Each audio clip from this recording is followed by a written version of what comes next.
नमस्कार दोस्तों, स्वागत है आपका एक बार फिर से आपके अपने YouTube चैनल की ऑफ मैथमेटिक्स में। आज के इस वीडियो लेक्चर में हम लोग एक टॉपिक पर बात करेंगे सेट थ्योरी, जो कि क्लास 11th मैथ से स्टार्ट होता है, चैप्टर 1 में आपको मिलेगा। तो आज इस वीडियो में हम लोग सीखेंगे कि सेट होता क्या है, सेट के पूरे कॉन्सेप्ट को समझेंगे। इसे हिंदी में समुच्चय कहा जाता है। तो आप वीडियो को लास्ट तक देखिए। अगर इसके पूरे कंसेप्ट को आप समझ जाते हैं तो सेट थ्योरी से रिलेटेड जितने भी प्रॉब्लम्स होते हैं, जितने भी क्वेश्चन होते हैं, आप आसानी से उसे बना सकते हैं। तो चलिए वीडियो की शुरुआत करते हैं। सबसे पहले हम जानेंगे कि आखिर ये सेट होता क्या है।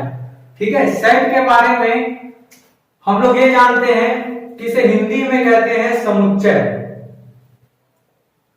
हिंदी में इसे कहा जाता है समुच्चय। मैं हिंदी इंग्लिश दोनों ही लैंग्वेज में इसको बताने का प्रयास करूंगा, जिससे कि दोनों मीडियम के छात्रों को समझ आ सके।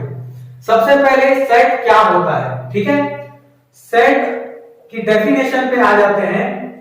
तो सेट एक प्रकार से एक कलेक्शन है। सेट इज अ कलेक्शन, ठीक है। कलेक्शन तो है, पर किस चीज का कलेक्शन है? तो set is a collection of well defined objects. Set is a collection of well defined objects, ठीक है। अब इस पूरे सृष्टि में कई प्रकार के ऑब्जेक्ट होते हैं, ठीक है, एलिमेंट्स होते हैं। खुद मैथमेटिक्स के अंदर में इतने सारे नंबर्स होते हैं, तो नंबर्स का कलेक्शन, कुछ अलग अलग प्रकार के ऑब्जेक्ट का कलेक्शन इसमें किया जाता है। पर ध्यान बस ये रखा जाता है कि जो कलेक्शन हम तैयार कर रहे हैं, ठीक है, वो वेल डिफाइंड होना चाहिए। अब ये वेल डिफाइंड जो वर्ड है, ये जो वेल डिफाइंड वर्ड है, ये क्या चीज है? वेल डिफाइंड का मतलब होता है सुपरिभाषित, ठीक है, जो अच्छी तरीके से परिभाषित हो, जिसे हम डिफाइन कर सकें। आपके पास अगर कोई भी ऐसी चीज बोली जा रही है जो आप डिफाइन कर सकते हो, और हम क्या सभी अगर उसे डिफाइन कर सकते हैं, तो वो सुपरिभाषित है। जैसे फॉर एग्जाम्पल, जैसे मैंने बोला कि set of even numbers.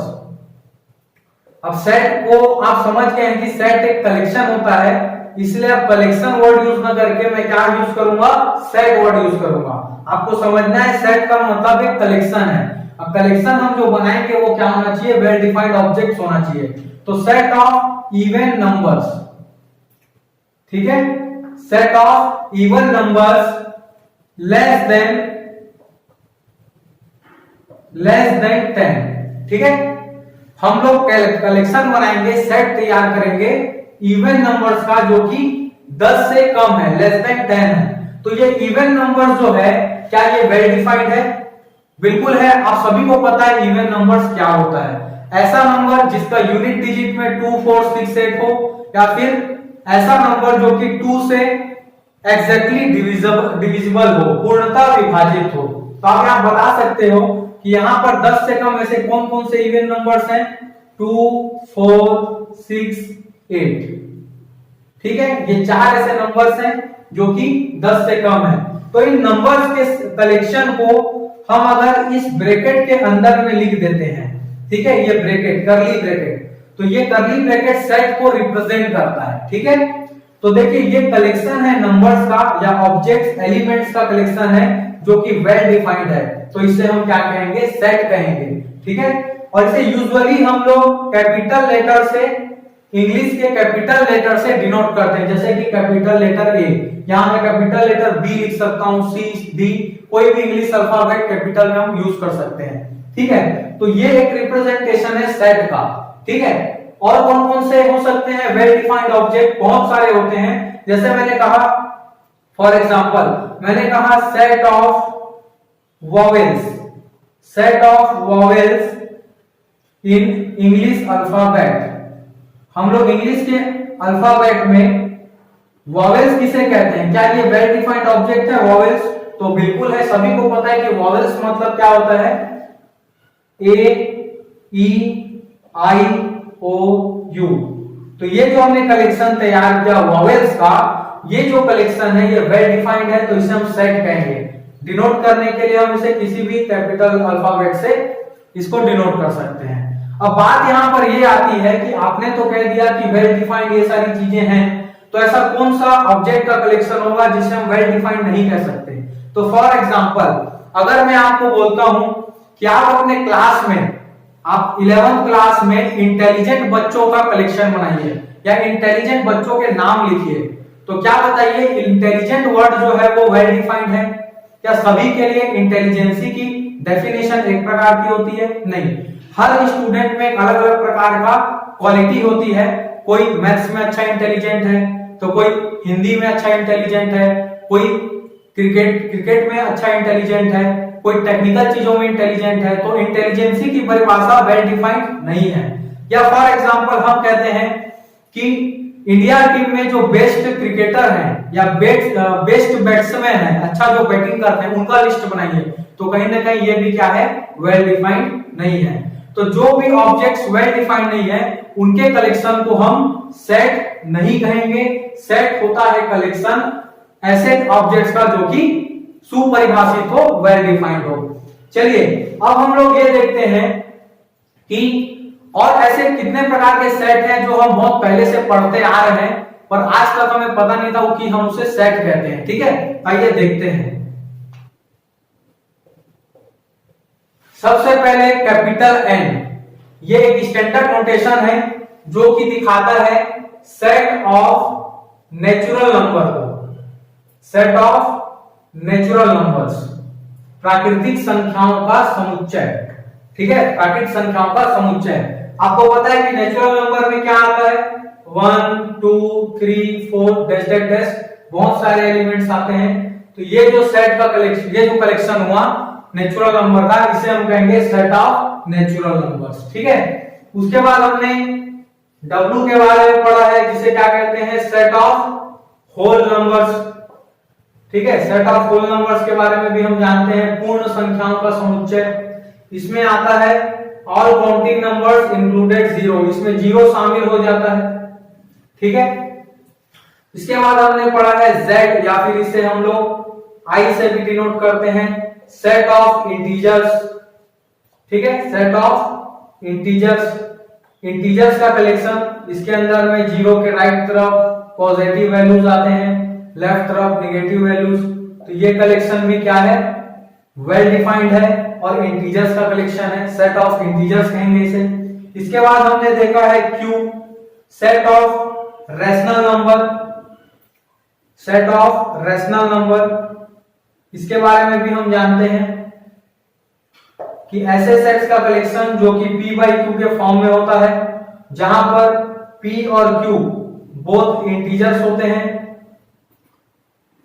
Both integers होते हैं, और Q जो है वो डज नॉट इक्वल टू 0 होता है।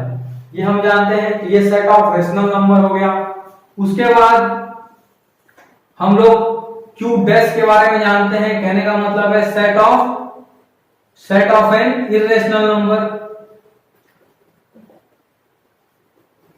इसके अंदर में किस टाइप के एलिमेंट्स आते हैं? इस टाइप के कुछ √2, √3, √5, पाई, ये सारे बहुत सारे ऐसे नंबर्स का कलेक्शन, इरेशनल नंबर जिसके अंदर में वो सारे एलिमेंट्स आते हैं जो कि non terminating and non repeating होते हैं डेसिमल में, वो होते हैं इरेशनल नंबर का सेट्स।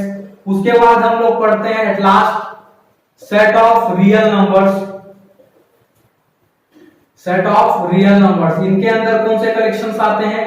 सारे रेशनल्स को और सारे इरेशनल को हम एक साथ अगर ले लेते हैं तो जो कलेक्शन बनता है वो कलेक्शन कहलाता है रियल नंबर का सेट। अगर आपको नंबर सिस्टम में ये सारे नंबर्स के बारे में अगर आपको नॉलेज नहीं है या इसे आप समझना चाहते हैं तो मैंने डिस्क्रिप्शन में लिंक दे दिया है जिसमें मैंने पूरी तरीके से नंबर सिस्टम को एक्सप्लेन किया है, तो वहां से जाकर आप उसे देख सकते हैं। ठीक है, अब बात करते हैं, जैसे मैं एक नोटेशन की बात करूंगा जो कि इसमें यूज होने वाला है। कुछ इस प्रकार का नोटेशन होता है, ये ऐसा, ठीक है, जिसे हम लोग कहते हैं बिलोंग्स टू। ठीक है, जैसे मैंने लिखा 3 बिलोंग्स टू कैपिटल N।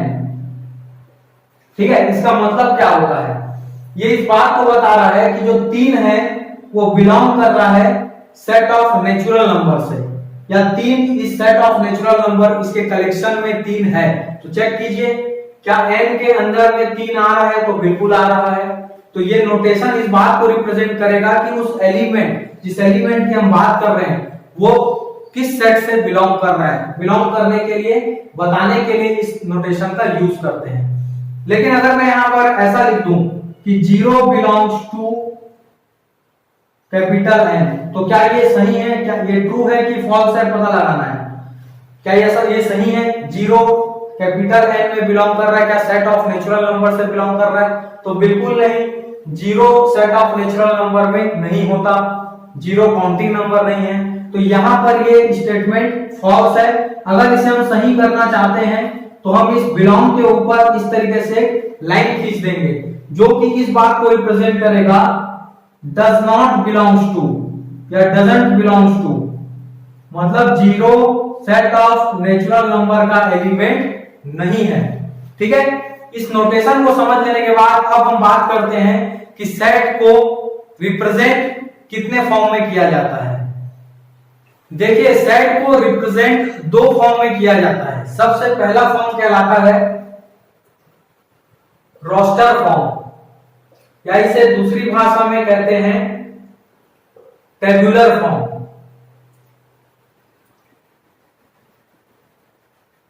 देखिए, जो अभी हम जिस प्रकार से सेट को देखे, जिसमें हम लोग इस तरीके का कर्ली ब्रैकेट बनाकर इसके बीच में जो एलिमेंट्स लिख रहे हैं, जैसे फॉर एग्जांपल इस तरीके से, ठीक है, तो ये एलिमेंट्स को कॉमा लगाते हुए जो हम लिखते हैं, कॉमा के साथ सेपरेट करते हुए, लिस्टिंग करते हुए जो लिखते हैं, जिसमें हम पूरे एलिमेंट्स को शो करते हैं, ये फॉर्म कहलाता है रोस्टर फॉर्म।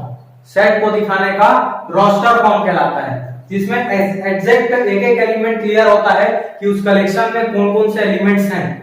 लेकिन दूसरा फॉर्म हम पढ़ते हैं set builder form. Set builder form ये एक ऐसा फॉर्म होता है जो कि एलिमेंट्स को नहीं लिखा जाता, वहां पर हम सिर्फ उस एलिमेंट के एक स्पेसिफिक प्रॉपर्टी को लिखते हैं, जिससे कि हम पहचान सकें कि उसमें कैसा कैसा एलिमेंट आएगा। जैसे फॉर एग्जांपल मैंने लिखा एक set x such that x belongs to capital N where x is greater than from 1 and less than from 7। देखिए, बात को समझिए, यहां पर मैंने एक तरीका लिखा जिसे सेट बिल्डर फॉर्म कहते हैं। यहां पर मैंने बताया कि ये एक सेट है जिसमें x टाइप के एलिमेंट है। x कुछ भी हो सकता है, वेरिएबल है ये, तो वेरिएबल के फॉर्म में हमने लिखा x, पर वो x आएगा कहां से, उस x के बारे में हमको प्रॉपर्टी बतानी है।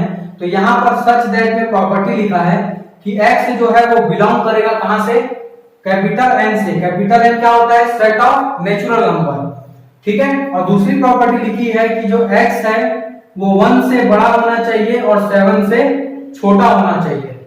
तो इस प्रॉपर्टी को जो भी नंबर सेटिस्फाइड करेगा वो इस सेट में आएगा। अगर इसका हम लोग रोस्टर फॉर्म लिखना चाहें तो हम लिख सकते हैं ऐसे कौन कौन से नेचुरल नंबर हैं, ऐसे कौन कौन से नेचुरल नंबर हैं जो कि 1 से बड़े हैं और 7 से छोटे हैं। तो इट इज 2, 3, 4, 5 एंड 6। सिर्फ इतने ही एलिमेंट आएंगे इस सेट में। तो देखो, ये दोनों सेट एक ही चीज है। अगर ये कैपिटल ए है तो ये भी कैपिटल ए, दोनों सेट एक ही चीज है, बस लिखने का तरीका अलग है। एक में हमने एलिमेंट्स को डिनोट किया है और एक में एलिमेंट्स ना बता के एलिमेंट की पर्टिकुलर प्रॉपर्टी को बताया है, ठीक है। जैसे फॉर एग्जांपल यहां पर हम लोग कुछ और एग्जांपल लेते हैं सेट बिल्डर के। जैसे कि मैंने लिखा कि हमारे पास एक सेट बी है जिसमें n/n+1 टाइप के एलिमेंट हैं, जहां पर n जो है वो बिलोंग करना चाहिए सेट ऑफ नेचुरल नंबर से और n जो है वो लेस देन होना चाहिए 8 से, ठीक है। बात समझ आ रही है। इस सेट में कुछ इस टाइप के एलिमेंट है n/n+1, जहां पर ये n जो है वो बिलोंग कर रहा है सेट ऑफ नेचुरल नंबर से और n जो है वो 8 से छोटा होना चाहिए। तो अगर मैं जानना चाहूं कि इसमें क्या एलिमेंट्स आएंगे तो आप यहां पता लगा सकते हो। जैसे देखो, 8 से छोटे नेचुरल नंबर कौन कौन से, 1 से लेके 7 तक, तो एक एक करके आप इसमें एलिमेंट निकाल सकते हैं। सबसे पहले 1 यहां रख के देखिए, स्टार्टिंग तो 1 से ही होगा, तो नेचुरल नंबर की स्टार्टिंग कहां से होती है, 1 से। हमको दो बात याद रखना है कि नेचुरल नंबर होना चाहिए और 8 से कम होना चाहिए। तो 1 से स्टार्ट करिए, 1 रखेंगे तो 1 अपॉन 1 प्लस 1 क्या आ जाएगा, 1 अपॉन 2। 2 रखेंगे तो 2 अपॉन 2 प्लस 3, 2 प्लस 1 क्या आ जाएगा, 2/3। 3 रखेंगे तो 3 अपॉन 3 प्लस 1 क्या आ जाएगा, 3/4। 4 रखेंगे तो 4 अपॉन 4 प्लस 1 मतलब 4/5। फिर 5 रखेंगे तो 5 अपॉन 5 प्लस 1 मतलब 5/6। 6 रखेंगे तो 6 अपॉन 6 प्लस 1 मतलब 6/7। और एक बार 7 रखेंगे तो 7 अपॉन 7 प्लस 1 मतलब 7/8। और 7 के बाद हमको नहीं रखना है क्योंकि n जो है वो 8 से क्या होना चाहिए, छोटा होना चाहिए, तो 7 तक रखना है। तो ये देखिए, ये सेट बिल्डर फॉर्म है, ये उसी का रोस्टर फॉर्म है। तो इस तरीके से हम किसी भी सेट को दो फॉर्म में लिख सकते हैं, एक होता है सेट बिल्डर फॉर्म और दूसरा होता है रोस्टर फॉर्म। आई होप आपको ये बात समझ आई है। चलिए अब हम देखते हैं कि सेट के कितने टाइप्स होते हैं। देखिए अब सेट के टाइप्स में आ गए हैं समुच्चय के प्रकार। इसमें देखो सबसे पहले आता है एम्प्टी सेट। एम्प्टी सेट या फिर इसे हम लोग नल सेट भी कहते हैं, हिंदी में इसे कहा जाता है रिक्त समुच्चय। ठीक है, देखो ये नाम से समझ आ रहा है, एम्प्टी सेट मतलब खाली सेट, इसके अंदर में कोई भी एलिमेंट्स ही नहीं होगा। ठीक है, खाली सेट। तो हम इसको यूजुअली रिप्रेजेंट करने के लिए इस प्रकार का खाली ब्रैकेट बनाते हैं, इसके अंदर में कोई एलिमेंट नहीं लिखते। तो ये भी इस बात को शो कर रहा है कि ये क्या है, एम्प्टी सेट है। और दूसरा इसका एक तरीका होता है लिखने का, अगर हम इस तरीके का नोटेशन बना रहे हैं जिसे हम लोग फाई कहते हैं, प्रोनाउंसिएट करते हैं इसको फाई, ये भी एम्प्टी सेट को रिप्रेजेंट कर रहा है।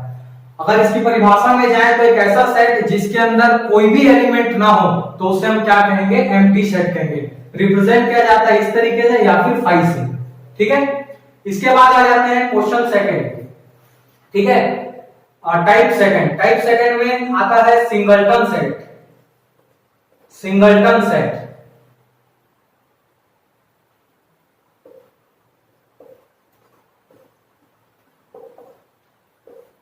एकल समुच्चय, मतलब ये भी नाम से क्लियर है कि एक ऐसा सेट जिसमें सिर्फ एक एलिमेंट होगा, only one element. For example जैसे मैंने इस तरीके से सेट बनाया, अंदर में दिखा दिया 2, या मैंने इस तरीके का एलिमेंट बनाया, इसके अंदर में लिख दिया 3, या इसके अंदर में लिख दिया -1। ऐसे करके जो भी सेट बना रहे हैं जिसमें सिर्फ एक ही एलिमेंट है तो वो क्या कहलाएगा, सिंगलटन सेट कहलाएगा। ठीक है, अब आ जाते हैं तीसरा, फाइनाइट सेट।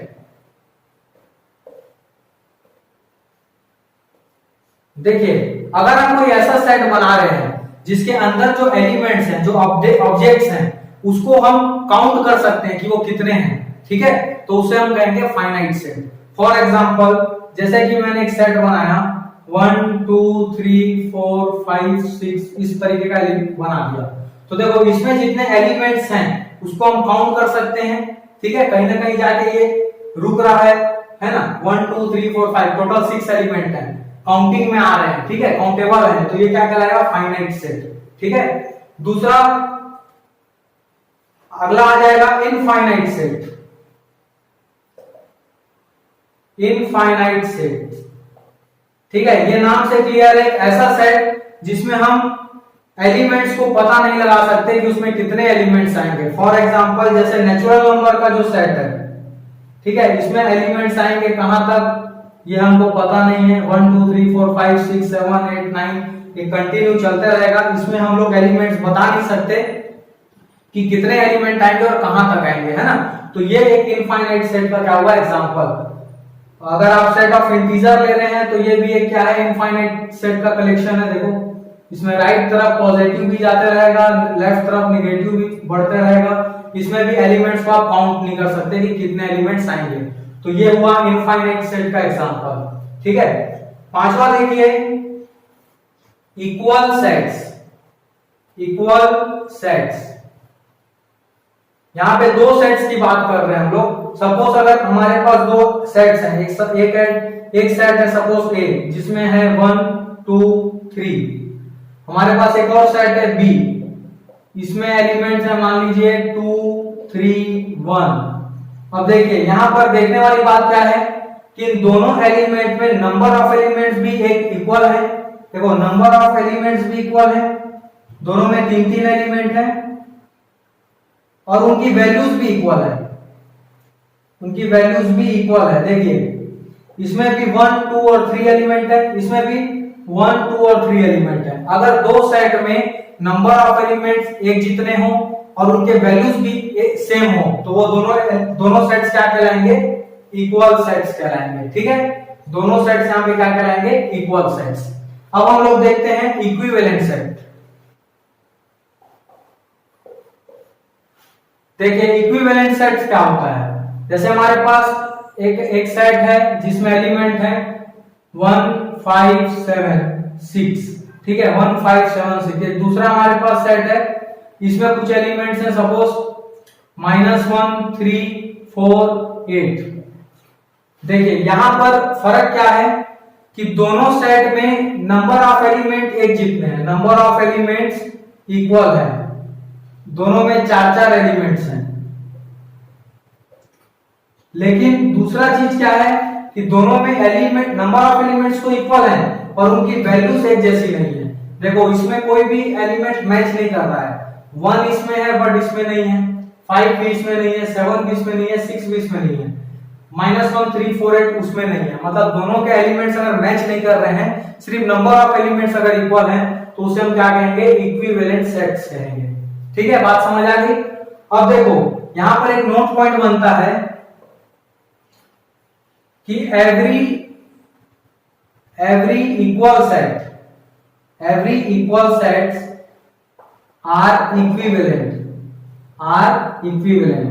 ऐसा क्यों? क्योंकि इक्वल सेट्स में दो कंडीशन सेटिस्फाइड होती है, नंबर ऑफ एलिमेंट्स भी इक्वल होते हैं, वैल्यूज भी इक्वल होती है। आखिर नंबर ऑफ एलिमेंट्स तो इक्वल वो रखता ही है, कौन, इक्वल सेट। तो वो इक्विवेलेंट की उस कंडीशन को सेटिस्फाइड कर रहा है कि नंबर ऑफ एलिमेंट्स क्या है, इक्वल है, इसलिए सारे इक्वल सेट्स को हम इक्विवेलेंट सेट्स कह सकते हैं। लेकिन इसका कन्वर्ट जो है वो ट्रू नहीं होगा। इक्विवेलेंट जितने भी इक्विवेलेंट सेट्स हैं वो इक्वल सेट्स नहीं हो सकते क्योंकि उनमें वैल्यूज मैच नहीं करती। ठीक है, अब आइए समझते हैं अब सबसेट के बारे में। ठीक है, सबसेट क्या चीज होता है, देखिए अगर हमारे पास कोई दो सेट है, सपोज एक सेट ए है और दूसरा सेट बी है। ठीक है, अब अगर इफ ऑल एलिमेंट्स है ना, every element of set A belongs to set B, अगर ऐसा कहीं देखने को मिलता है कि ए का जितना भी एलिमेंट है, एवरी एलिमेंट सेट बी में भी बिलोंग करेगा, अगर ऐसा दिख गया, इसका मतलब ए जो है, A is a subset of set B. तो जो ए है वो बी का सबसेट कहलाएगा। ठीक है, डिनोट कैसे किया जाएगा, ए सबसेट ऑफ बी, इस तरीके से डिनोट किया जाएगा। ठीक है, एक एग्जांपल से समझते हैं। जैसे कि मेरे पास एक सेट ए है, इसमें एलिमेंट है 1 2 3 4 और मेरे पास एक दूसरा एलिमेंट है, इसमें एलिमेंट है 1 2 3 4 5 6। तो यहां क्या देखने को मिल रहा है कि ए के जितने भी एलिमेंट्स हैं सभी एलिमेंट सेट बी में भी बिलोंग कर रहे हैं, है ना, इसीलिए ए जो है वो बी का सबसेट कहलाएगा। ठीक है, अब बात यहां पे आती है कि ये जो, इसको हम इस तरीके से भी लिख सकते हैं, ये जो नोटेशन है ये इस बात को शो कर, अगर यहां पर आप इसको नहीं भी दिखाते हो तो इससे कोई दिक्कत नहीं है, और दिखा देते हो तो भी दिक्कत नहीं है। ये सिर्फ इस बात को रिप्रेजेंट करता है कि अगर कहीं पर ऐसा हो गया कि ए और बी के एलिमेंट्स मैच कर गए, जैसे कि अगर ए में मान लीजिए 3 एलिमेंट है और बी में भी 3 एलिमेंट है, तो यहां पर क्या देखने को मिल रहा है कि ए के सारे एलिमेंट बी में बिलोंग कर रहे हैं और साथ ही साथ पूरे एलिमेंट बिलोंग कर रहे हैं, मतलब दोनों इक्वल भी हैं, है ना, इक्वल भी हैं। तो इसीलिए ये वाला नोटेशन लगाया जाता है जो सबसेट और इक्वल दोनों कंडीशन को दिखाता है। ठीक है, अब अगर यहाँ पर आप यहाँ पर ये नोटेशन तभी लगाओगे जब दोनों एलिमेंट्स क्या हो, दोनों सेट के एलिमेंट इक्वल हो। और अगर ऐसा नहीं है, जैसे इस कंडीशन में अगर आप लगा भी देते हो तो भी दिक्कत नहीं है, लेकिन इस वाली कंडीशन में लगाना मस्ट है। ठीक है, इस कंडीशन में अगर आप ऐसा लिख दोगे कि A सबसेट B, तो ये गलत हो जाएगा, क्योंकि यहाँ पर एलिमेंट्स भी इक्वल है, इसलिए आपको इसके साथ में ये नोटेशन लगाना पड़ेगा। अब ये जो दो प्रकार के नोटेशन की बात हुआ, एक ये वाला और एक ये वाला, ठीक है। अगर सिर्फ सबसेट को दिखाना है कि अगर एक सेट दूसरे का सबसेट है, तो आप ये वाला नोटेशन दिखाओगे तो चल जाएगा, ठीक है। लेकिन अब ये जो बिना इक्वल का जो नोटेशन है, इसको हम लोग प्रॉपर सबसेट में ही दिखाते हैं, ठीक है, प्रॉपर सबसेट। अभी हम लोग नेक्स्ट में समझेंगे कि प्रॉपर सबसेट क्या होता है। अभी सबसेट को सिर्फ इतनी कंडीशन से समझना है कि कोई भी एक सेट दूसरे का सबसेट तभी कहलाता है जब पहले वाले सेट के सारे एलिमेंट दूसरे वाले सेट में होने चाहिए। अगर ऐसा हो गया तो पहला सेट दूसरे सेट का सबसेट कहलाएगा, ठीक है, ये बात क्लियर है। तो आइए अब देखते हैं प्रॉपर सबसेट। आइए समझते हैं प्रॉपर सबसेट के बारे में कि प्रॉपर सबसेट क्या होता है। देखिए, अगर हम यहाँ पर बात कर रहे हैं दो सेट्स की, सपोज मेरे पास एक सेट A है और दूसरा सेट B है, और हम ये कह रहे हैं कि जो A है वो सबसेट है B का, A जो है वो सबसेट है B का, तो एटलीस्ट वन एलिमेंट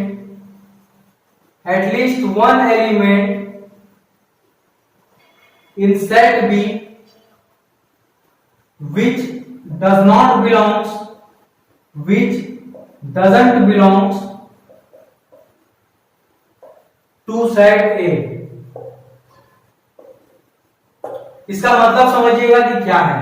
अगर हम बोल रहे हैं कि जो A है वो B का सबसेट है, तो इस B में कम से कम एक एलिमेंट ऐसा होना चाहिए जो कि इस सेट A में नहीं हो, तभी हम इस A को क्या कहेंगे, then A is proper subset of set B, proper subset of set B। अब इसको एक एग्जांपल से समझते हैं। देखिए, अगर हमारे पास एक सेट A है जिसमें एलिमेंट है 1 2 3 4, और हमारे पास एक सेट B है जिसमें एलिमेंट है 1 2 3 4 5। तो देखिए, अगर हम यहां पर ये तो कह सकते हैं कि A जो है B का सबसेट है, कह सकते हैं क्योंकि A के सारे एलिमेंट B में बिलोंग कर रहे हैं, 1 2 3 4 इसमें भी है। अब यहां पर A को B का प्रॉपर सबसेट कह पाएंगे कि नहीं, वो देखते हैं। तो यहां पर B में कम से कम कोई एक ऐसा एलिमेंट होना चाहिए जो कि इस सेट में ना हो। तो देखो, 5 एक ऐसा एलिमेंट है जो कि सेट A में नहीं है। कम से कम एक बोले, ज्यादा से ज्यादा रहेंगे तो और अच्छी बात है, कम से कम एक एलिमेंट ऐसा होना चाहिए। तो देखो, कम से कम 5 एक ऐसा एलिमेंट है जो कि सेट A में नहीं आ रहा, इसलिए हम यहां पर कह सकते हैं कि A is proper subset, A is a proper subset of set B, ठीक है। और इसको डिनोट करने के लिए हम लोग A इज प्रॉपर सबसेट के लिए हम लोग सिंपली इसका साइन बना देते हैं, ठीक है। देखो, सबसेट में हम लोग एक इस तरीके का लाइन के साथ में बनाते हैं जो कि इस बात को शो करता है कि यहां पर हम लोग सिर्फ बता रहे हैं कि A B का सबसेट है। तो ये भी हो सकता है कि A के सारे, देखो यहां पे ये भी हो सकता है कि B के सारे एलिमेंट सेट A में हो, यहां पर कोई भी एक ऐसा एलिमेंट नहीं छूटेगा जो कि इसमें ना हो, ये भी हो सकता है। लेकिन प्रॉपर सबसेट में ये कंडीशन है कि कम से कम बड़े वाले सेट में कम से कम एक ऐसा एलिमेंट होना चाहिए जो कि सेट A में नहीं हो, तभी हम A को क्या बोलेंगे, B का प्रॉपर सबसेट बोलेंगे, ठीक है। चलिए, अब इसके बाद हम लोग आगे बढ़ते हैं। चलिए, अब हम लोग देखते हैं कि पावर सेट क्या होता है, ठीक है। अगर हमारे पास एक सेट A है, ठीक है, लेट हमारे पास एक सेट A है, तो इस A का पावर सेट को हम कैसे डिनोट करते हैं, इस A के पावर सेट को हम लोग P ऑफ A से शो करते हैं, जिसके अंदर में क्या आता है, इसके अंदर में आता है all subset all subset of set ए। ठीक है, इस ए के जितने भी सबसेट बन सकते हैं, सारे सबसेट का सेट अगर हम बनाते हैं तो वो कहलाता है पावर सेट। फॉर एग्जांपल, अगर इस ए के अंदर में 3 एलिमेंट है 1 2 3, ठीक है, तो देखिए इसके अगर हम लोग सबसेट बनाना चाहें तो कैसे बनाएंगे। देखो, अगर हम इसमें से एक एक एलिमेंट लेते हैं 1, या हम ले लिए 2, या फिर ले लिए 3, या फिर 2 एलिमेंट ले लिए 1 2 2 3 1 3, या फिर तीनों को ले लिया 1 2 3 और एक लेंगे 5। ठीक है, ये जितने भी यहां पर मैंने सेट बनाए ये सभी सबसेट है किसके, सेट ए के। चेक कर सकते हैं, ये जो सेट है ये भी इसका सबसेट है, ये सेट भी इसका सबसेट है, ये भी इसका सबसेट है, ये भी इसका सबसेट है, ये भी है, ये भी है, और ये भी सेट है। सारे एलिमेंट इसमें बिलोंग कर रहे हैं। और जो 5 है वो भी हर सेट का क्या होता है, सबसेट होता है। तो अगर इन सभी सबसेट्स का अगर हम एक सेट बना दें तो ये कहलाएगा पावर सेट किसका, सेट ए का। ठीक है, किसी भी सेट के जितने भी सबसेट्स हैं अगर हम उन सबसेट का सेट बना रहे हैं, देखो ये जो सेट बना है इसके अंदर में एलिमेंट्स की जगह पे क्या है, सब सबसेट्स हैं। किसके सबसेट, इस सेट ए के। तो इस सेट के जितने भी सबसेट्स हैं उनका जो कलेक्शन बना रहे हैं वो कहला रहा है पावर सेट ऑफ ए। ठीक है, और जैसे अगर आपको पता लगाना है कि किसी भी सेट के पावर सेट में कितने एलिमेंट्स आएंगे तो उसके लिए फॉर्मूला है number of elements in power set of A. इसको निकालने के लिए आपको क्या करना है, 2 के पावर में n करना है, जहां पर n क्या चीज है, n है number of elements in set ए। जैसे कि यहां पर देखिए इसका अगर हम लोग पावर सेट बनाए हैं तो इसके में इस सेट में कितने एलिमेंट्स हैं, 1 2 3, टोटल 3 एलिमेंट हैं। तो अगर वो पता लगाना है कि इसके पावर सेट में कितने एलिमेंट्स आएंगे तो हम क्या कर सकते हैं, 2 का पावर, टोटल एलिमेंट 3 है तो पावर में 3 लगाकर हम पता लगा सकते हैं कितना होगा, 2 का क्यूब मतलब 2 मल्टीप्लाई 2 मतलब कितना आ जाएगा, 8। तो देखिए इसके पावर सेट में कितने एलिमेंट्स हैं, 1 2 3 4 5 6 7 8 आ गया। ठीक है, तो किसी भी सेट के पावर सेट में एलिमेंट्स अगर निकालना है तो उस सेट में जितने भी एलिमेंट्स हैं उसको 2 के पावर में लेके आप चेक कर सकते हो कि कितने एलिमेंट्स उसके पावर सेट पे आएंगे। आई होप आपको पावर सेट समझ आया। चलिए अब आगे बढ़ते हैं नेक्स्ट टॉपिक पे। आइए आप समझते हैं कि यूनिवर्सल सेट क्या होता है। ठीक है, देखिए जब भी हम क्वेश्चंस बनाएंगे एक्सरसाइज में या कहीं पर भी अगर किसी एक या दो सेट की बात कर रहे हैं, ठीक है, जैसे कि मान लीजिए मेरे पास एक सेट ए है और एक सेट बी है और सपोज एक और सेट ले लेते हैं सी है। तो अगर मैं किसी एक ऐसे सेट का निर्माण करता हूं, ठीक है, ऐसा सेट अगर मैं बनाता हूं जो कि इन सभी सेट का क्या हो, सुपर सेट हो, ठीक है, जिसको मैं डिनोट करूंगा कैपिटल यू से। ठीक है, कैपिटल यू से। यहां पर कैपिटल यू एक ऐसा सेट बनेगा, ठीक है, जो इन सभी का सुपर सेट होगा। कहने का मतलब है ए जो है वो यू का सबसेट है, बी जो है वो भी यू का सबसेट है और सी जो है वो भी यू का सबसेट है। अगर कहीं ऐसा देखने को मिला कि हम जिन 3 सेट की बात कर रहे हैं वो तीनों किसी पर्टिकुलर सेट का क्या हो, सबसेट हो, या फिर वो जो यू है वो इन सभी का सुपर सेट है, तो ये यू को हम क्या कहेंगे, यूनिवर्सल सेट कहेंगे। ठीक है, जैसे इसको एग्जांपल से समझते हैं। जैसे कि मेरे पास एक सेट ए है जिसमें एलिमेंट है 1 2 3, मेरे पास एक सेट बी है जिसमें एलिमेंट है सपोज 4 5 7, मेरे पास एक एलिमेंट सेट है जिसमें एलिमेंट है सपोज 0 9 11। ठीक है, और मेरे पास एक और सेट यू है जिसमें एलिमेंट है 0 1 2 3 4 5 6 7 8 9 10 11 12 13 14 15 सपोज ये हमारे पास एक दूसरा सेट है। तो यहां पर आपको देखने को क्या मिल रहा है कि ए के जितने भी एलिमेंट्स हैं वो सभी सेट यू में है। 1 2 3 इसमें भी है, देखो 1 2 3, मतलब ये हुआ कि ए जो है वो यू का क्या है, सबसेट है। ठीक है, बी में जितने भी एलिमेंट्स हैं वो भी यू के अंदर में, देखो 4 5 7, इसका मतलब ये हुआ कि बी जो है वो भी यू का क्या है, सबसेट है।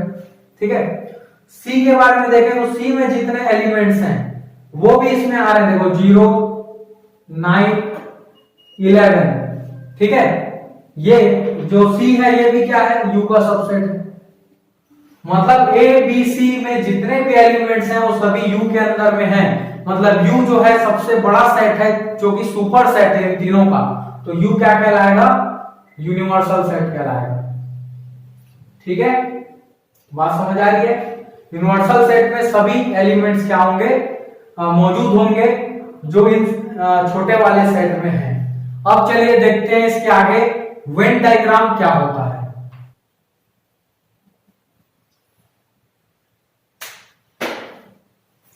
देखिए वेन डायग्राम के बारे में समझना है। वेन डायग्राम एक प्रकार से सेट्स को रिप्रेजेंट करने का पिक्चर फॉर्म होता है या डायग्राम फॉर्म कह सकते हैं। जब भी हम किसी सेट्स को पढ़ रहे हैं, कोई क्वेश्चन बना रहे हैं, तो कुछ ऐसे क्वेश्चंस भी होते हैं जिनको सॉल्व करने के लिए हम वेन डायग्राम से अगर उसको बनाते हैं तो उस क्रिटिकल क्वेश्चन को भी हम आसानी से सॉल्व कर लेते हैं। लेकिन इसको बनाने का तरीका क्या होता है कि कोई भी वेन डायग्राम में सबसे पहले यूनिवर्सल सेट को रिप्रेजेंट करना होता है। तो कोई भी यूनिवर्सल सेट को हम लोग एक रेक्टेंगल से शो करेंगे। ठीक है, ये रेक्टेंगल जो बनाते हैं ये यूनिवर्सल सेट को दिखाने के लिए होता है, जिसमें सारे एलिमेंट्स होते हैं। जो सभी सेट का क्या होता है, जिन भी सेट्स की हम बात करें उनका सुपर सेट होता है। ठीक है, तो उसको हम रेक्टेंगल से शो करते हैं। उसके बाद अगर हमको सेट को रिप्रेजेंट करना है तो हम सेट को सर्कल से रिप्रेजेंट करते हैं। ठीक है, ये होता है सेट, सपोज सेट ए। ठीक है, और ये सेट ए इसका सबसेट होता है, इसलिए इसको हम इसके अंदर में लिखते हैं। एलिमेंट्स हम ऐसे दिखा रहे हैं, सपोज 1 2 3 4 5 6 7 8 9 10 11 12 13 14 15 इस प्रकार से। तो यहां से हम आसानी से देख पाते हैं कि यू के एलिमेंट कौन कौन से हैं और यू के कितने एलिमेंट्स को लेते हुए सेट ए बन रहा है। ठीक है, तो देखो यहां पर अगर बात करें 13 5 11 14 और 9 की, तो ये सभी एलिमेंट यू में भी हैं, इसलिए ये जो सेट ए है यू का क्या है, सबसेट है। तो जितने भी सेट बनाएंगे वो सर्कल फॉर्म में बनाएंगे। तो ये वेन डायग्राम को समझने के लिए हो गया। अब देखते हैं कि सेट्स के अंदर में इंटरवल क्या होता है। ठीक है, इंटरवल को समझने के बाद फिर हम लोग सेट्स के ऑपरेशंस को भी समझेंगे।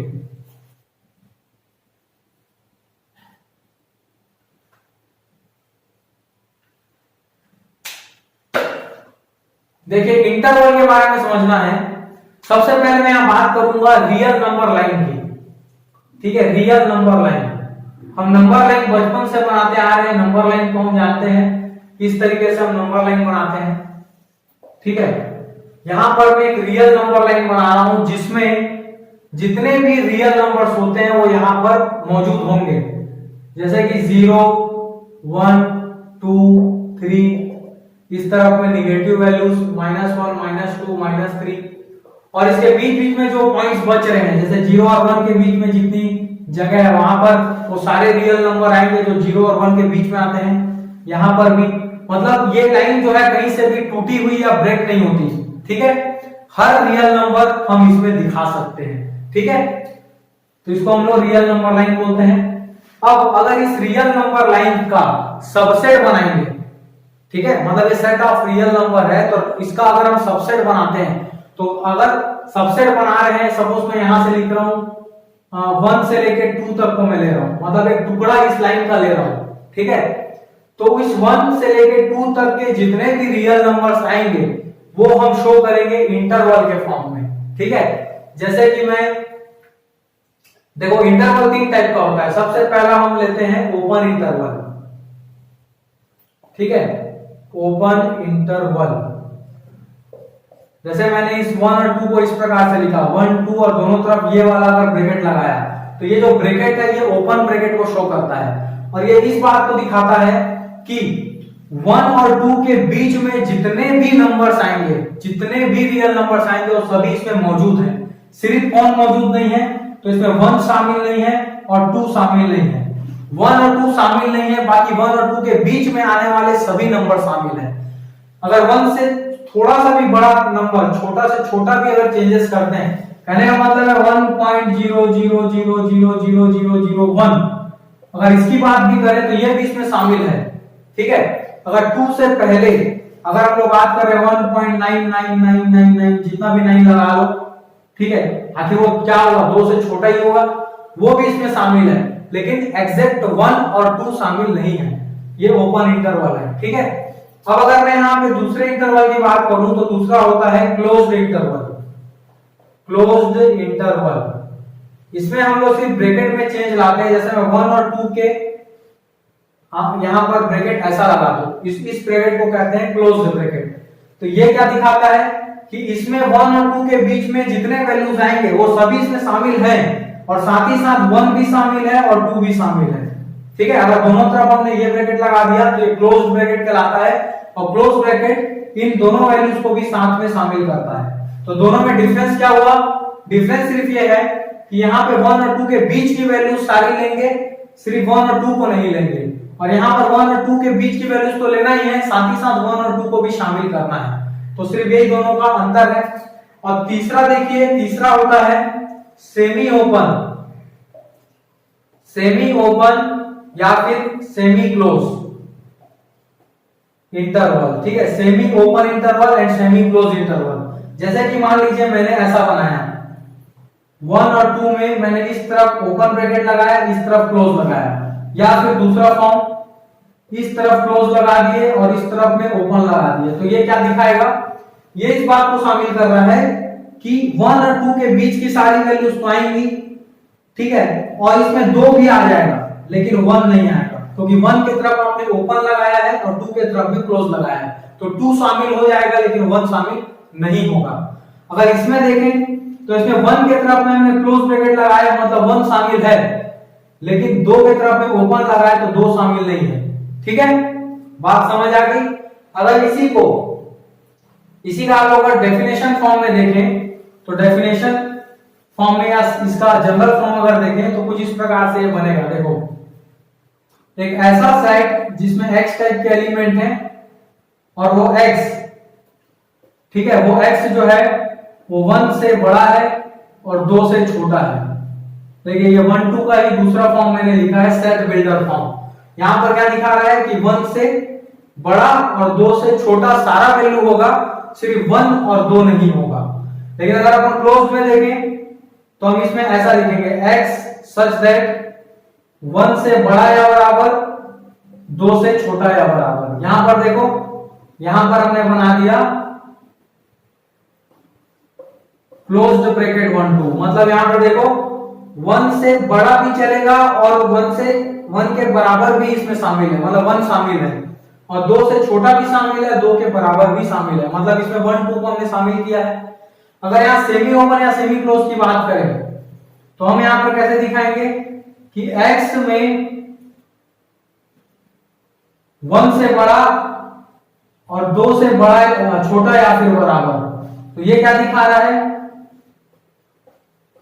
इसको रिप्रेजेंट कर रहा है। देखो यहाँ पे 1 से बड़ा ले रहे हैं लेकिन 1 के बराबर नहीं ले रहे हैं, तो 1 की तरफ हमने ओपन कर दिया, लेकिन 2 से छोटा तो ले रहे हैं, साथ में बराबर भी 2 को ले रहे हैं, तो 2 की तरफ हमने क्लोज्ड कर दिया।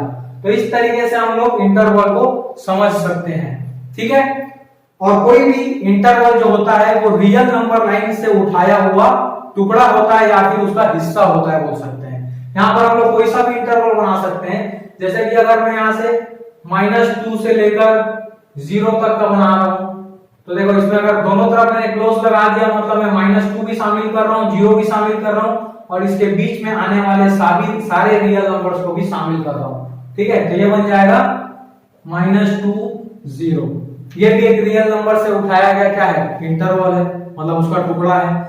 इसीलिए जितने भी इंटरवल्स होते हैं वो रियल नंबर्स के क्या, रियल नंबर लाइन के क्या होते हैं, सबसेट कहलाते हैं। ठीक है, बात समझ आ गई। अब चलो आगे बढ़ते हैं ऑपरेशन ऑन सेट्स पे। देखिए ऑपरेशन ऑन सेट्स, सेट्स में किस टाइप के ऑपरेशन लगते हैं अब हम उसको देखेंगे।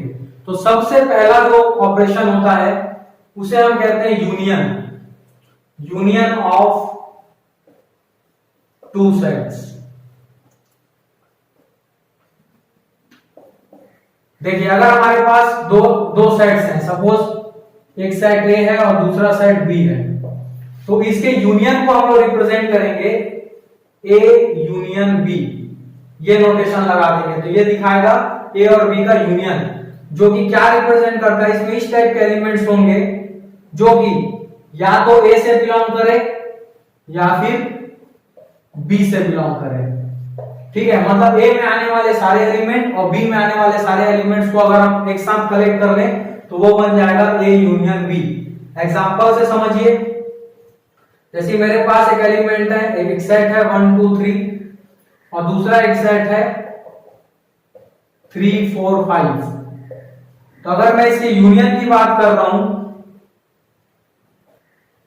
तो ए में सभी एलिमेंट्स को मैं ले लूंगा 1 2 3 और बी के भी सारे एलिमेंट ले लूंगा। पर एक बात यहां पे ध्यान रखना है कि देखो 3 इसमें भी है और 3 इसमें भी है, तो ऐसा नहीं है कि 2 बार 3 लिखेंगे। 3 अगर दोनों में है तो एक ही बार लिखना है। किसी भी सेट में एलिमेंट को रिपीट नहीं लिखते, ठीक है, रिपीटेशन अलाउड नहीं होता। तो 3 तो हम लिख चुके हैं पहले ही, तो क्या बच गया 4 और 5, तो 4 और 5 को लिख देंगे। तो ये बन गया ए यूनियन बी। ठीक है, ये बात समझ आ गई। तो यूनियन का मतलब क्या है, दो सेट्स में आने वाले जितने भी एलिमेंट्स हैं सभी को एक साथ कलेक्ट करके लिखना क्या कहलाएगा, दोनों सेट्स का यूनियन कहलाएगा। ठीक है, अब हम देखते हैं कि यूनियन जो ऑपरेशन है उसकी कितनी प्रॉपर्टीज है।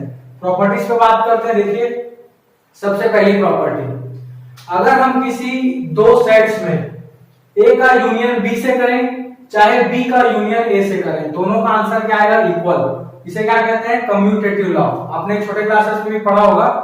ठीक है, सेकंड, अगर हम ए का यूनियन बी यूनियन सी से करें या फिर ए यूनियन बी करके फिर सी से यूनियन करें, तो दोनों कंडीशन में आंसर इक्वल आएगा। ये कहलाता है associative law. Question third, property तीसरा देखो, अगर ए का यूनियन हम लोग 5 से करें, 5 क्या होता है, एम्प्टी सेट। तो अगर एम्प्टी सेट के साथ अगर हम ए का यूनियन करें तो सेट आंसर क्या आएगा, ए आएगा। अब सिंपल सी बात है, ए के अंदर कुछ ना कुछ एलिमेंट होगा और 5 के अंदर कोई भी एलिमेंट नहीं होता, तो दोनों का कलेक्शन करेंगे तो सिर्फ किसका एलिमेंट बचेगा, ए का। तो आंसर क्या आएगा, ए। इसको हम लोग क्या बोलते हैं, लॉ ऑफ आइडेंटिटी एलिमेंट, है ना। आइडेंटिटी एलिमेंट का लॉ है ये। यहाँ पर 5 यूनियन का आइडेंटिटी कहलाता है। ठीक है, उसके बाद प्रॉपर्टी 4, अगर किसी भी सेट का उसी से यूनियन कर दें, ए का यूनियन अगर ए से कर दें तब आंसर क्या आएगा, ए। ठीक है, तो दोनों में सेम एलिमेंट है तो कलेक्शन के बाद जो एलिमेंट बचेगा वो ए का ही एलिमेंट होगा। इसे क्या कहते हैं, आइडेम्पोटेंट लॉ। ठीक है, इसके बाद अगर किसी सेट का यूनियन अगर यूनिवर्सल सेट से करें तो कलेक्शन के बाद जो एलिमेंट बनेंगे वो किसके होंगे, यूनिवर्सल सेट के। तो आंसर क्या आएगा, यूनिवर्सल सेट आ जाएगा। ठीक है, तो ये थे कुछ प्रॉपर्टीज यूनियन की। चलो अब हम देखते हैं इंटरसेक्शन। देखिए इंटरसेक्शन ऑफ टू सेट्स, ये सेकंड ऑपरेशन है इंटरसेक्शन। अगर हमारे पास दो सेट हैं, एक ए और एक बी, तो इसके इंटरसेक्शन को हम लोग डिनोट करते हैं ए इंटरसेक्शन बी। मतलब यूनियन का जो साइन है उसको उल्टा कर दोगे तो क्या बन जाएगा, इंटरसेक्शन। और इसमें कौन से एलिमेंट आते हैं, इसमें एक्स टाइप के एलिमेंट आते हैं, जहां पर जो एक्स है वो बिलोंग करना चाहिए ए में भी और बी में भी। कहने का मतलब क्या हुआ कि ए और बी में जो कॉमन एलिमेंट्स हैं उन एलिमेंट्स को हम लोग इंटरसेक्शन में लिखते हैं। फॉर एग्जांपल, जैसे कि मेरे पास एक सेट है 1 2 3 4, मेरे पास एक दूसरा सेट है 5 6 2 4 8। ठीक है, तो अगर मैं इसका इंटरसेक्शन निकालूंगा तो मैं ये देखूंगा कि ऐसा कौन सा एलिमेंट है जो कि दोनों में आ रहा है। तो देखो 2 इसमें भी है 2 इसमें भी है, तो वो इसके इंटरसेक्शन में भी होगा। 4 इसमें भी है और 4 इसमें भी है, तो ये इसके इंटरसेक्शन में भी होगा। और इसके अलावा और कोई भी एलिमेंट दोनों में कॉमन नहीं है, तो ये बन गया ए इंटरसेक्शन बी। ठीक है, कहने का मतलब दो सेट के कॉमन एलिमेंट को अगर हम कलेक्ट कर रहे हैं तो वो दोनों सेट का इंटरसेक्शन कहलाएगा। ठीक है, अब आइए देखते हैं इंटरसेक्शन की प्रॉपर्टी। देखिए आप प्रॉपर्टीज ऑफ इंटरसेक्शंस को देखिए। सबसे पहला कि अगर हम ए का इंटरसेक्शन बी से करें चाहे बी का इंटरसेक्शन ए से करें, दोनों कंडीशन में सेम आएगा। ये प्रॉपर्टी हमने अभी देखी थी, ये क्या है, कम्यूटेटिव। ठीक है, इंटरसेक्शन के लिए है ये। उसके बाद दूसरा देखो, अगर हम ए का इंटरसेक्शन बी इंटरसेक्शन सी से करें या फिर ए इंटरसेक्शन बी करने के बाद सी से इंटरसेक्शन करें, दोनों कंडीशन में सेम आता है। ये क्या है, एसोसिएटिव। उसके बाद अगर हम किसी सेट ए का इंटरसेक्शन अगर एम्प्टी सेट के साथ करें तो दोनों में कॉमन क्या हुआ, एम्प्टी सेट ही होगा। ठीक है, तो ये हो गया ए इंटरसेक्शन 5 इक्वल टू 5। चौथा, अगर किसी सेट का इंटरसेक्शन यूनिवर्सल सेट के साथ करें तो कॉमन में क्या निकलेगा, वही सेट निकलेगा। तो A intersection universal set is equal to A. ठीक है, पांचवा, अगर ए का इंटरसेक्शन ए के साथ करें तो आंसर क्या आएगा, ए, क्योंकि अगर ए और ए में कॉमन खोजेंगे तो खुद ए ही कॉमन है। ठीक है, तो सेट ए आ जाएगा। अगर 6 वाला जो है ये है डिस्ट्रीब्यूटिव। ठीक है, यहां पर देखो ए का इंटरसेक्शन बी यूनियन सी के साथ करें तो ये ब्रेक हो जाएगा। जैसा कि आप लोग छोटे क्लास में इस तरीके से पढ़े हो, a into B plus C is equal to A multiply B plus A multiply C. तो बस यहाँ पे इनटू के जगह पे इंटरसेक्शन है और प्लस के जगह पे यूनियन है। तो देखो एक बार ये इंटरसेक्शन बी के साथ हो जाएगा, ए इंटरसेक्शन बी, फिर यूनियन का साइन लगेगा, फिर ए का यूनियन इंटरसेक्शन सी के साथ हो जाएगा। तो ये कहलाएगा डिस्ट्रीब्यूटिव लॉ। ठीक है, चलिए अब आगे बढ़ते हैं, तीसरा देखते हैं डिफरेंस ऑफ सेट्स। देखिए डिफरेंस ऑफ सेट्स को समझेंगे। समझ लीजिए अगर हमारे पास एक सेट ए है और दूसरा सेट बी है, तो इसके डिफरेंस को हम लोग रिप्रेजेंट करेंगे a माइनस बी से। ठीक है, जो कि क्या रिप्रेजेंट करेगा, इसमें x टाइप के एलिमेंट होंगे। देखो ऐसे x जो कि a में बिलोंग कर रहे हैं, पर वो x b में बिलोंग नहीं करने चाहिए। ठीक है, ये कंडीशन होनी चाहिए। वो सारे एलिमेंट जो a में बिलोंग कर रहे हैं वो बी में बिलोंग नहीं करने चाहिए। ऐसे एलिमेंट्स का कलेक्शन क्या कहलाएगा, ए माइनस बी। अब इसको एग्जांपल से देखते हैं। जैसे कि अगर मेरे पास एक एलिमेंट है ए, जिसमें है 1 2 3 4 5। मेरे पास एक दूसरा सेट है जो कि इसमें है सपोज 2 और 3। ठीक है, तो अगर मैं ए माइनस बी बनाना चाहता हूं तो मेरे को ऐसे एलिमेंट x के लेने हैं जो कि b में बिलोंग नहीं करते। ठीक है, तो देखो 1 a में सारे एलिमेंट को चेक करना है। 1 को देखो 1 a में है बट b में बिलोंग नहीं कर रहा है, इसलिए 1 इसमें आएगा। 2 के पास और 2 a में है बट वो b में भी है, इसलिए 2 को नहीं लिखेंगे। 3 को देखो 3 a में है बट वो b में भी है, इसलिए इसको भी नहीं लिखेंगे। 4 और 5 को लिखेंगे क्योंकि ये दोनों b में बिलोंग नहीं कर रहा। तो ये बन गया a minus B, difference of two sets. ठीक है, चलिए अब हम आगे बढ़ते हैं नेक्स्ट ऑपरेशन पर। देखिए आप समझते हैं कॉम्प्लीमेंट ऑफ सेट, है ना। यहां पर किसी एक सेट के कॉम्प्लीमेंट की बात होती है। ठीक है, जैसे कि मान लीजिए मेरे पास एक सेट ए है और एक सेट और ले रहा हूं जो कि यूनिवर्सल सेट है। ठीक है, यूनिवर्सल सेट हम पढ़ चुके हैं। ठीक है, अब इस सेट ए का अगर मैं कॉम्प्लीमेंट की बात करूं तो उसको मैं डिनोट करूंगा ए डैश से। ऊपर में डैश लगा देंगे तो ये कॉम्प्लीमेंट ऑफ सेट ए को डिनोट करेगा। इसके अंदर में क्या आता है, इसमें इस टाइप के एलिमेंट आते हैं जो कि सबसे पहला कंडीशन ये है कि वो ए में बिलोंग नहीं करना चाहिए। जिसका भी कॉम्प्लीमेंट हम लोग चेक कर रहे हैं तो उसमें आने वाले एलिमेंट उस ए में बिलोंग नहीं करना चाहिए। अगर ए का कॉम्प्लीमेंट निकाल रहे हैं तो ए में जितने भी एलिमेंट्स हैं वो उसके कॉम्प्लीमेंट में नहीं आएंगे। तो उसमें कौन से एलिमेंट आएंगे, उसमें ऐसे एलिमेंट आएंगे जो कि उसके यूनिवर्सल सेट में है।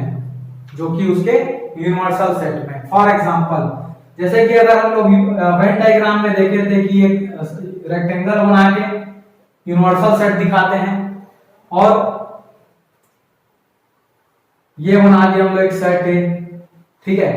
तो अगर मैं यहाँ पे ए का कॉम्प्लीमेंट की बात करूं तो वो क्या होगा, तो सबसे पहले इस ए के अंदर जितने भी एलिमेंट हैं इन सबको हमको छोड़ देना है, क्योंकि ऐसा कोई भी एलिमेंट नहीं लेना है जो कि सेट ए में है। इस पूरे को आप छोड़ दो तो बचा क्या, फिर इस ए को छोड़ने के बाद ये पूरा यूनिवर्सल सेट इधर वाली चीज बच गई, जिसमें कौन नहीं है, सिर्फ इसको छोड़कर ये जो सेट ए है इसको छोड़ के जितना भी जगह बच रहा है वो क्या चीज है, ए का कॉम्प्लीमेंट है। ठीक है, बात समझ आ गई। चलिए अब देखते हैं आगे इसके प्रॉपर्टीज को।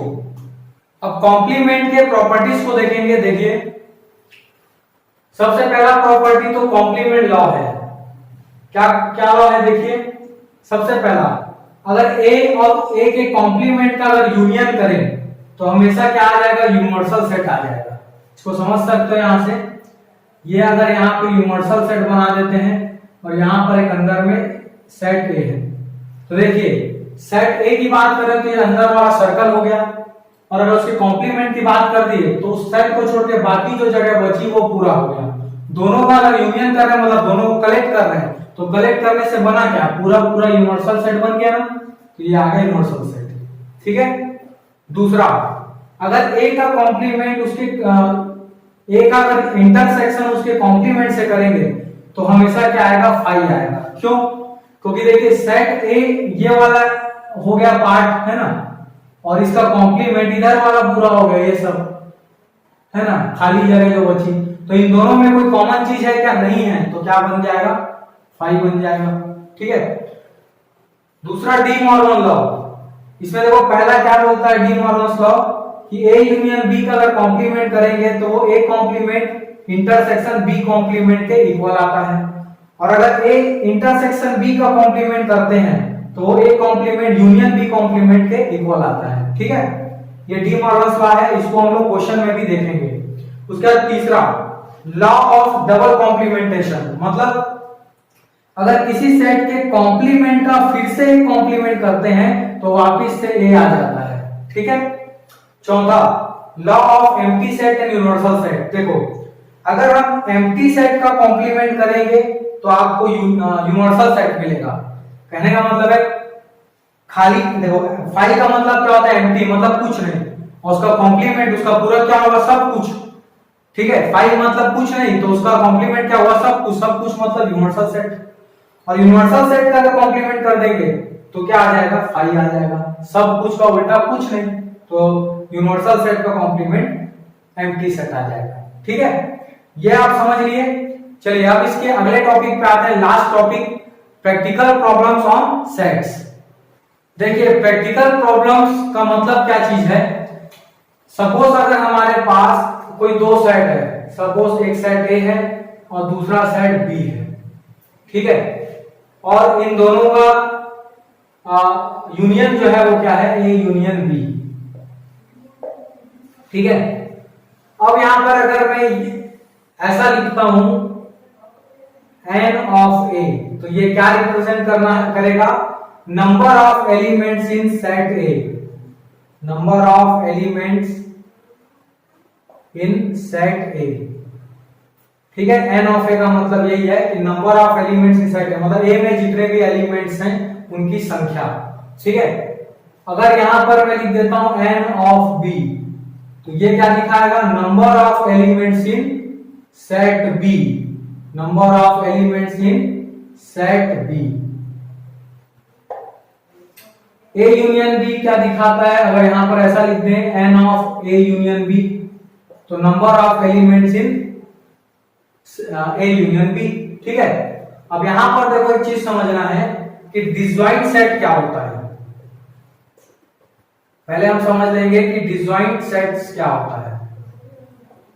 ठीक है, अगर मेरे पास दो सेट्स हैं, सपोज एक सेट ए है और दूसरा बी है, और हमको ये देखने को मिला कि ए और बी का जो इंटरसेक्शन है वो क्या है, 5 है, ठीक है। अगर ए और बी का इंटरसेक्शन 5 है, इसका मतलब A and B are disjoint sets, A and B are disjoint sets. अब इसको आप डायग्राम से समझिए। जैसे मेरे पास इस तरीके का एक यूनिवर्सल सेट बना लिए हम लोग। एक सेट मान लीजिए ये है ए और ये है एक बी, दूसरा सेट। यहां पर देखने क्या मिल रहा है कि सेट ए में और सेट बी में दोनों के इंटरसेक्शन मतलब कॉमन में कोई भी एलिमेंट नहीं है। देखो ये एक अलग से बना है सेट और ये दूसरी तरफ अलग से बना है, दोनों में कॉमन कुछ नहीं है। इसके एलिमेंट्स अलग होंगे, उसके अलग होंगे, ठीक है। तो दोनों का इंटरसेक्शन 5 है, इसका मतलब ये दोनों सेट्स क्या कहलाएंगे? डिसजॉइंट सेट्स कहलाएंगे, ठीक है। लेकिन अगर अपन बात करें इस तरीके से, ये हमारे पास यूनिवर्सल सेट है, ये पहला सेट ए है और दूसरा सेट कुछ इस प्रकार से है बी। तो देखो दोनों सेट में ये वाला जो पार्ट है ये क्या बन रहा है? कॉमन बन रहा है, तो कुछ ना कुछ एलिमेंट्स कॉमन हो जाएंगे। तो यहां पर इन दोनों सेट्स को हम डिसजॉइंट सेट्स नहीं कहेंगे, ठीक है। अब यहां पर जो बात कर रहे थे हम लोग कि प्रैक्टिकल प्रॉब्लम्स क्या चीज है, तो देखिए यहां पर समझेंगे। Number of elements in A union B is equal to number of elements in A plus number of elements in B minus number of elements in A intersection B. देखो ये क्या रिप्रेजेंट कर रहा है, ऐसा लिखने की वजह क्या है? ए यूनियन बी में जितने भी एलिमेंट्स आएंगे वो किसके बराबर होंगे? देखो यहां पर जो मैंने लिखा है, तो देखो मैं ए के सारे एलिमेंट को पहले कलेक्ट कर लिया, मतलब ये पूरा कलेक्ट कर लिया, पूरा ये ए को, ठीक है। फिर इसमें ऐड किया number of elements in B, मतलब बी में जितने एलिमेंट्स हैं उनको कलेक्ट कर लिया। तो जब मैं ए को लिया और जब मैं बी को लिया, तो दोनों कंडीशन में ये जो बीच वाला कॉमन पार्ट है ये दोनों में आया, ए को लेते वक्त भी आया और बी को लेते वक्त भी आया। लेकिन हमको लेना इसको यूनियन में एक ही बार है, इसलिए एक बार इसको इंटरसेक्शन को क्या कर दिए? माइनस कर दिए, ठीक है। देखिए इसी तरीके से अगर अब हम लोग यहाँ पे दो सेट्स की बात किए थे, अब अगर हमारे पास 3 सेट है ए बी और सी, ठीक है, तो यहां पर भी एक फार्मूला बनता है कि number of elements in A union B union C is equal to number of elements in A plus number of elements in set B plus number of element in set C minus number of elements in A intersection B minus number of elements in B intersection C minus number of elements in A intersection C और plus कर देते हैं number of elements in A intersection B intersection सी, ठीक है। ये दो जब 3 sets के बारे में बोलेगा तो इस वाले फॉर्मूले से हम लोग क्वेश्चन को सॉल्व कर सकते हैं, ठीक है। यहां तक की बात आपको समझ आ गई। यहां तक हमने जितना भी सेट थ्योरी का कांसेप्ट है उसको पूरा कवर करने का प्रयास किया, कोशिश किया। और अब आपको ये वीडियो देखने के बाद जो आपके एक्सरसाइज है वो बनाने में बहुत ज्यादा हेल्प होगी। तो हम लोग नेक्स्ट वीडियो में हम मिलेंगे जब हम इसके एक्सरसाइज पर बात करेंगे। Thank you so much. अगर आपको हमारा वीडियो पसंद आया और आपको समझ आया सेट थ्योरी का कांसेप्ट, तो प्लीज वीडियो को एक लाइक करें एंड चैनल को सब्सक्राइब करें, क्योंकि इसी तरीके की मैथमेटिक्स से रिलेटेड वीडियो आपको इस चैनल पे मिलते रहती है। Thank you.